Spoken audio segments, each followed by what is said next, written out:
This is the Digital Savage Experience Podcast, hosted by Roman Prokopchuk, bringing you all things digital marketing, tech, business, and motivation. What's stopping you from becoming relentless in all aspects of life? Are you ready to become a digital savage? Let's get into today's episode.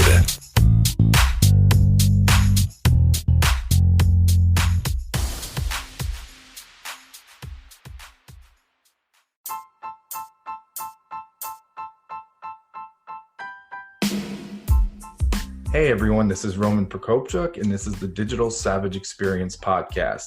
Today I have with me extreme stress coach Christian Modjaiso. He is the founder and CEO of Observe, a company that helps extremely stressed people to deal with their stress by observing it for themselves, thereby enabling them to come up with a solution that is perfectly customized to fit their situation. Thank you for joining me today.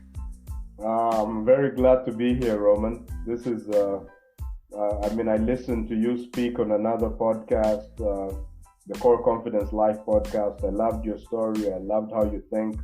I'm super pumped to finally get to talk to you, man. Thanks. I appreciate you coming on. So what's been your journey like to get to the 2019 you? Some of the things you had to go through, and how did you end up here? Well, I could just start with my story. I was born in Congo.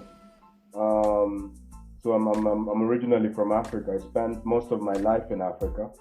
I went to school in different parts of the continent. So a bit of school in Uganda, did a bit of my high school in Kenya, another part of the high school in Uganda, and then South Africa. And then I moved in 2013. I left the continent to study outside of Africa for the first time, and I went to study in the U.S., a place called Claremont, California, and I was at a school called Harvey Mudd College. So I went. That was the first time I'd ever been out of the continent as a student. So as you can imagine, this was a major culture shock for me. I'd watched a lot of American movies, but American movies don't really prepare you for the reality of America. There's America in the movie, and then there's America in reality, right? So the culture shock was huge when I arrived. It was one of these schools it's kind of like an MIT type school, it's a STEM school. So imagine you pick like the sharpest kids all over the planet in math and science, bring them to one place. So that was like Harvey Mudd. And everyone was like one of the sharpest students from wherever part of the world they came from. So when I got there, I was suffering from a serious inferiority complex. I felt that others were smarter than me. I felt that I was stupid in comparison. It was my first time being in the minority in terms of black skin. So I felt it was just unusual for me to be in that situation.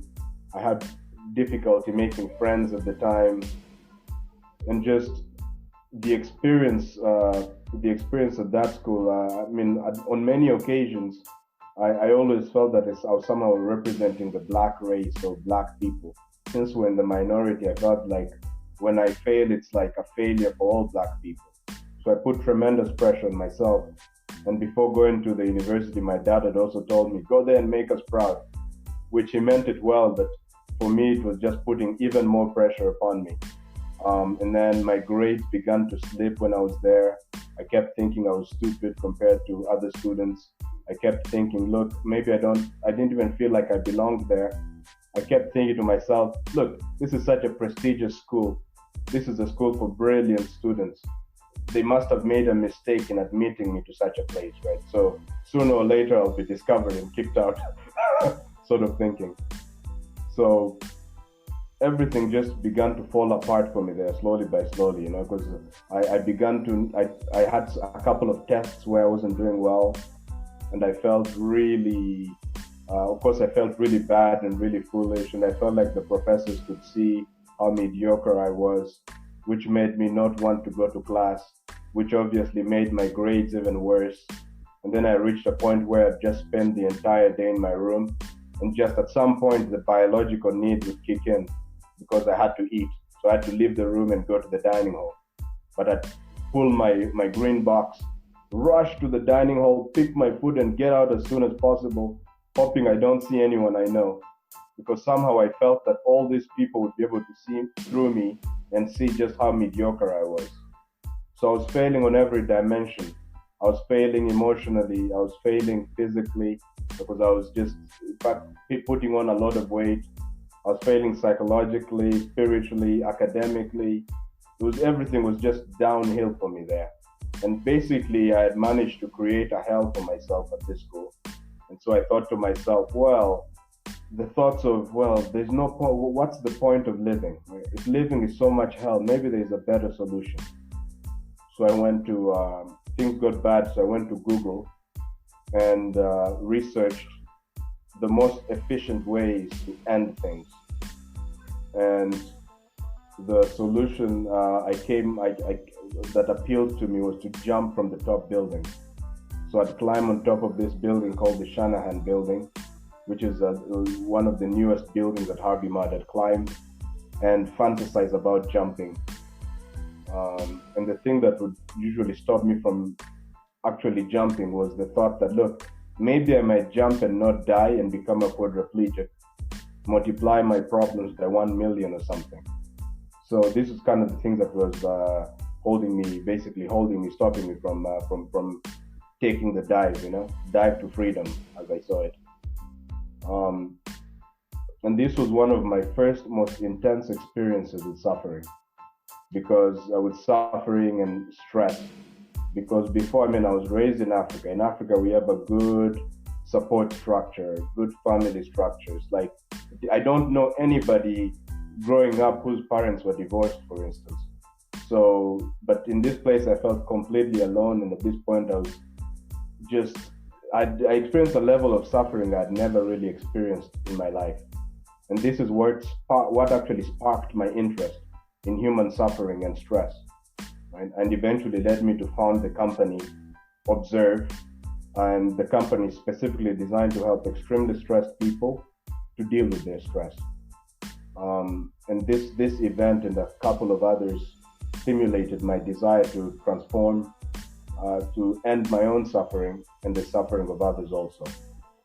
No, that's awesome. And I think coming from that situation and putting a lot of pressure on yourself to succeed, and there's a lot of people in those kind of situations where like other people are depending on them, or they feel like, the world is on their shoulders to succeed. And if they don't succeed, they, end up, turning to things and sometimes catastrophic stuff. My brother's friend was actually in law school, and he failed out of law school, and he had at that point, I don't know, $200,000 of debt, and he didn't know what to do. He didn't tell anybody, and he committed suicide and he hung himself 2 years ago. So that kind of my brother's friend, childhood friend. Oh shit! Sorry. Yeah, and they lost touch, and he found out through a friend, and 2 years ago it happened. And I don't think his friend had anyone to talk to or share that, and he felt like he had no way out with all that debt, and he failed his family. So I can see how a solution like this is important in today's very stress-packed world, especially in the United States, that's going super fast, and a lot of pressures are put on you. It's really intense. Because when you reach the point of suicide, it means your life is so bad that you'd rather be dead. You think of death as better than being alive. It means you're really living in a hell. And yes, this is a major problem all over, and even in modern places, especially like the United States. Yes, it makes sense, because in our entire education system, we are never really taught how to handle thoughts and emotions, right? Because the stress that I was experiencing when I was at Harvey Mudd, and the stress that I experienced afterwards, was not caused by anything outside of me. It was caused by me. There were events, but it was my own internal stuff that created the stress. I was creating stress and suffering for myself. And the reason I was creating stress and suffering for myself was not because I love to suffer. It's just because I didn't know how to create joy and peace within myself. That was the only reason. I'd never really learned how to handle my own thoughts and emotions. And this is true pretty much. I mean, I spent a lot of time in the US as a student interacting with people of all ages. And I realized that, they were just not good at all. None of them really learned how to manage their own thoughts and emotions so that their intelligence was actually working against them, just to different degrees. Some people were just depressed, others were thinking of jumping off of buildings, but still just, those are all manifestations of the same fundamental problem.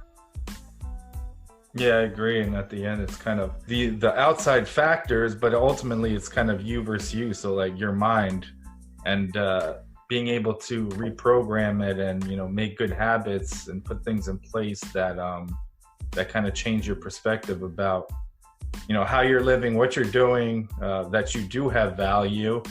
And basically, if you wake up another day, you can change your cards. So obviously, if you take that leap and end up committing suicide, there's nothing that can, alleviate that condition because your life obviously ended. But if you wake up another day, get up and try to do something positive or move forward in a way, you still can change, the direction, the mindset. Yeah, that's right. So what motivates you to succeed?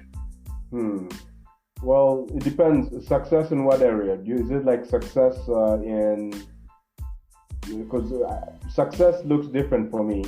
It depends on in what dimension. So I think of external success, which is success on the level in terms of business, earning money, maybe impacting a certain number of people. And then there is internal success, which is about my emotional state. So in my case, it's pretty simple. The one that I consider to be most important is the internal success. Basically, if let's say I were to succeed and be able to keep myself joyful all the time, and let's say I fail totally in business and nothing ever works out, that would be fine. I'd be happy with that. As opposed to, let's say, if I succeeded on an external level, but I was miserable or unable to keep myself joyful all the time. So if we're going to talk about the success that matters to me most, which is keeping myself, being able to having complete control over my system, thoughts, emotions, body, to the point where I'm able to keep myself joyful all the time, because this is really my goal. The driver for that is just that I don't like to suffer. Throughout the day, and I usually fluctuate, right, just as most people do, between various emotions or emotional states. Sometimes it's a confident state, and then maybe there's joyful state, then there is anger, then there's fear, then there is overwhelm, all sorts of states I'm in. And basically, I identified what states I want to be in, right? I want to be in the calm state, joyful state, ecstatic state. Those are the states that interest me. So success is having enough control over my system so that I'm able to deliberately create those states within me, no matter what is happening around me. And the driver is simply that I love those states, and I don't want the other ones. I just don't want to suffer.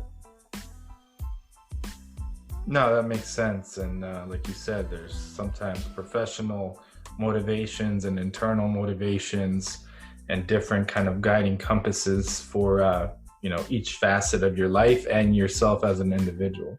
What's one weakness that you were able to turn into a strength and you utilize today? Well, I've had many weaknesses in my life. We're looking for one that I was able to transform and turn into a strength. One of my biggest weaknesses when I was a kid was the fact that I did things slowly. So, I was sharp, very good at, let's say, like, for example, mathematics, right? That's what I studied in college. That's really my stuff. So I was very good at math when I was a kid, but there were many times when I'd get bad grades on math exams and things. And the reason was because these things were, usually they were timed, and it needed you to behave, to like answer questions really quickly, proceed very rapidly. And that was never really my strength. I'm the sort of guy who likes to take his time to think through problems. I could take a long time to express an idea. And for a long time, I thought that was a big weakness, because the education system kept punishing me for taking time to think and work things out thoroughly and continue to like ask questions. But now, obviously, it's turned out to be my greatest strength, because, well, not my greatest, that's presumptuous, but it's turned out to be a strength for me, because this patience, this capacity to focus on one thing for a very long time, obviously is a key ingredient to mastering anything. And so now it's playing out as a strength. For example, I mean, I speak on podcasts a lot about subjects like human suffering.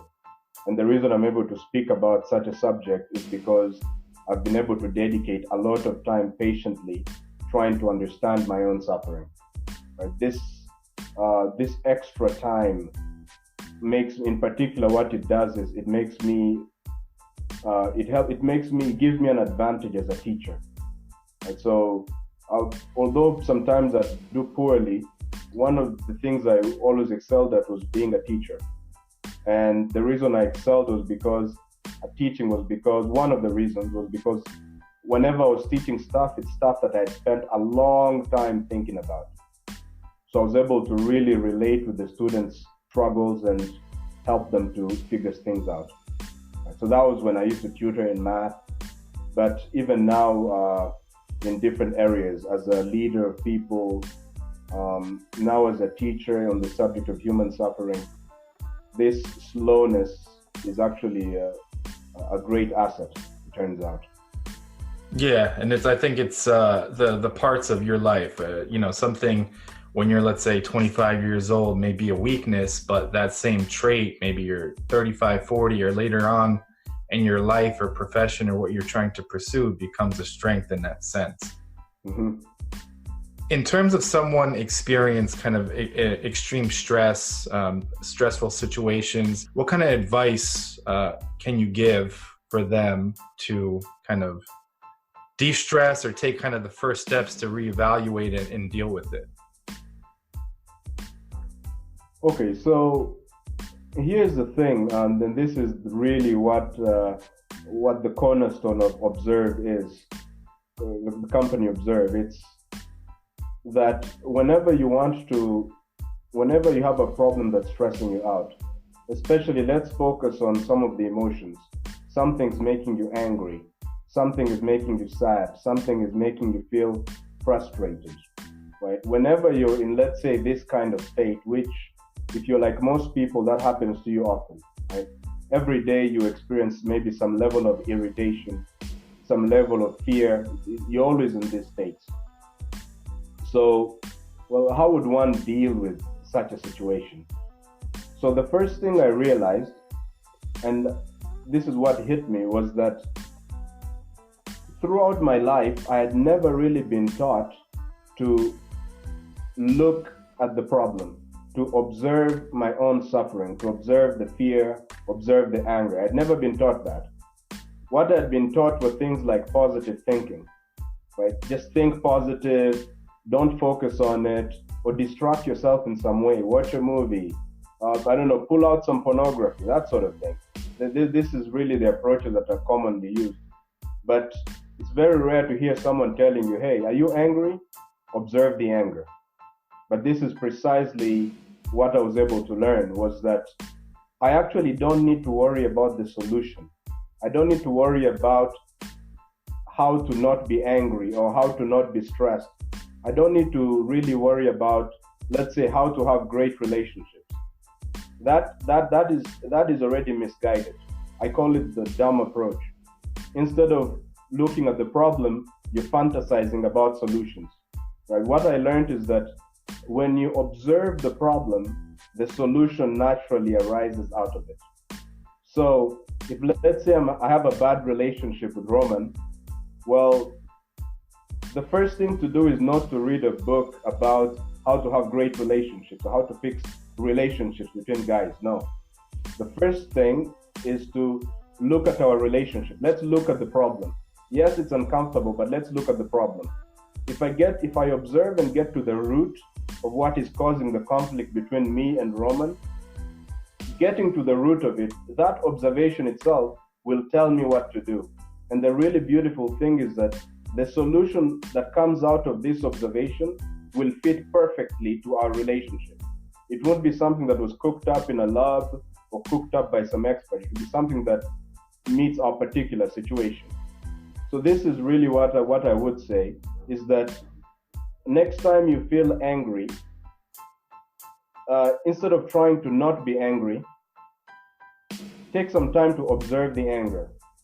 Sit down, keep your back straight to be as alert as possible, close your eyes to shut out distractions, and observe what's happening within you. Don't just let it happen. The thoughts, the emotions, the feelings in your body, just let it all happen. Just observing in this way, whatever negative emotion or state you're in will naturally help you to know how to deal with situations. And the reason I'm able to speak about this with confidence is because this approach transformed my life. I mean, there were certain people I used to hang out with in my family, and we had very terrible interactions. Mostly we were arguing, there was just bad blood between us. And then I decided to really observe what was happening. Actually, let me pick like a more specific example. So, I mean, throughout my life, I had been told that you need to be kind and nice to people. I listened to it, I valued it. Of course, yeah, it kind of seems sensible to be cool and kind to people. Don't be angry, be kind. But that was not the reality for me, right? I still was angry and I was still unkind to people. All this advice never worked. And then one day, I got really angry with someone in the house, and I decided to pay attention to the anger. So I sat down, closed my eyes, and just observed the anger and the thoughts and the feeling in my body. Just observed it. And I realized that my entire body was contracting. My nose was contracting, my chest was contracting, and I was feeling that I had the thought, I realized that this anger, forget about it being bad for others, it's just bad for me. That's it, it's killing me literally. I could feel it killing me. And once I realized that anger is a state that is terrible for me, nobody had to teach me to be kind. Naturally, the solution came. The way I treated people around the house just transformed dramatically. No, I didn't have to follow a system, follow advice. Just observing the anger was enough. Suddenly, my behavior was different. I wasn't speaking to people angrily, not because I didn't want to annoy them, but just because I had observed that the angry state is not a state I want to be in, and is a state that lowers my intelligence. So this is one thing I would say. Whatever the problem is that is stressing you out, you observe it, and the observation will tell you what needs to be done. No, I agree. I think it's important to start with yourself, obviously, and don't go, finding out solutions, or like you said, reading a book. It's, the solution is within you, and understanding where kind of that anger, stress, different, negative emotions are coming from in order to combat it. Yeah, in fact, I would say that the solution is in the problem. So here's all I'm saying. Wherever the problem is, look there. This is all. If the problem is outside, look outside. If the problem is inside, look inside. There is no need to believe me when I say you are the source of all your stress, right? You might not believe that. It might not make sense to you. But maybe you're driving in traffic and the traffic is taking too long and you get pissed off. Right? As far as you're concerned, the traffic is making you angry. So all that I'm saying is meaningless to you. I'm just saying, look, take a look at it, or observe, just look at the problem, right? And then whatever is true will come to you, right? Whatever is true will stand up to observation. and whatever is not true will fall away. That's all. No need to trust me. No need to believe me. No need to look within. Look where the problem is. If the problem you feel is with your girlfriend, then look at your girlfriend. Just observe her behavior. And then that observation alone will lead you to what is true and tell you how to act. No, I agree. That's great advice, and obviously kind of the core of self-reflection and finding the solution to your problem and correcting different negative behaviors. So I really appreciate you coming on today. Can you let the audience know how they can find you? All right. Well, yeah, it was fun talking to you, man. You're a good listener. Thank you. Yeah. So how you contact me basically depends on why you're contacting me. So if you just want to ask me a question, or if you want to suggest that I speak at a particular podcast or event, will you be able to add the links in the show description? Yep. Okay. So just go to, Roman will have the links, but just go to observe.host and then click on contact, and you'll be able to contact me in that way. The other reason is, if let's say you've loved the ideas that I'm sharing right now and you want to learn more about these ideas, then there's two ways you can do that. One way is just go to my YouTube channel. It's my name, Christian Modjaiso. The channel is specifically designed to help you learn how to deal with your stress by observing it for yourself. Or another way is just go to observe.host and click on the Observe approach. This will give you free and instant access to a simple but very powerful method that you can apply immediately to deal with any problem that is stressing you out. And then the other one is just this, like, if you are feeling extremely stressed and you feel that your life sucks, then for a limited time only, I am giving away a free My Life Sucks coaching session. In this coaching session, you'll get a crystal clear vision of the life you want. You will figure out precisely what is stopping you from having that great life, and you leave the session renewed, re-energized, and confident in your ability to transform your life. To take advantage of this limited time only coaching session, just go to observe.host and click on free coaching. And Roman will be able to add the links to all of those. Awesome. Thanks again for stopping by. Yeah, thanks for having me on, Roman. This was fun.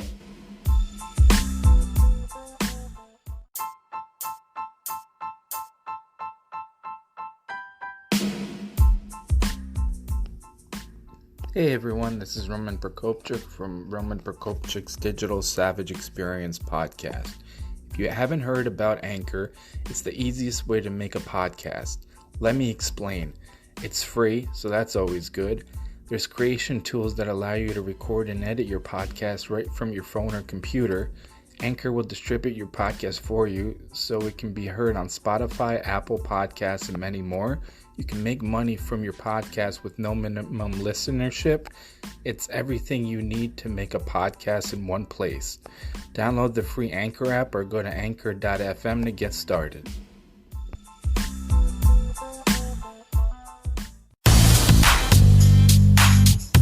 This podcast has been brought to you by Nova Zora Digital. Find out how Nova Zora Digital can help your company grow online. Learn more at novazoradigital.com. Until next time, all you digital savages.